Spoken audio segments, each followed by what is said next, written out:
এই এমসিকিউটা যদি কিনা তোমার বোর্ড পরীক্ষায় আসে, তুমি কিভাবে মাত্র 5 সেকেন্ডে এই ধরনের এমসিকিউ সলভ করতে পারো সেটাই দেখাবো আজকের ভিডিওতে। সো প্রশ্নটাতে কি বলা, একটা নির্ণায়ক দেওয়া আছে, এই নির্ণায়কটার মান বের করতে বলা হয়েছে। তো সাধারণত তুমি কি করার কথা, যে কোনো রো বা কলাম বরাবর বিস্তার করার কথা।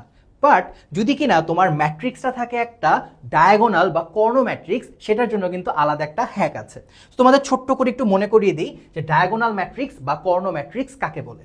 এমন যদি হয়, সাপোজ একটা ম্যাট্রিক্স এ কেবলমাত্র কর্ণ বরাবরই অশূন্য এলিমেন্ট আছে, সাপোজ এখানে আছে এ বি সি, বাদ বাকি যত এলিমেন্ট, ঠিক আছে, তারা সবাই হচ্ছে শূন্য।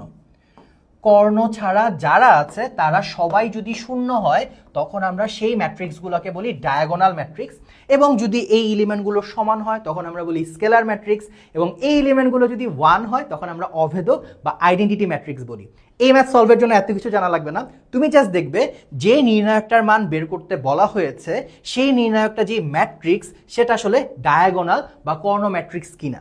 যদি উত্তর হয় হ্যাঁ, তোমার আর কিচ্ছু করা লাগবে না, তুমি জাস্ট এই 3টা এলিমেন্ট গুণ করে ফেলবা, সেটাই তোমার অ্যান্সার। অর্থাৎ এই এমসিকিউতে answer simply A B C, অর্থাৎ অপশন ডি।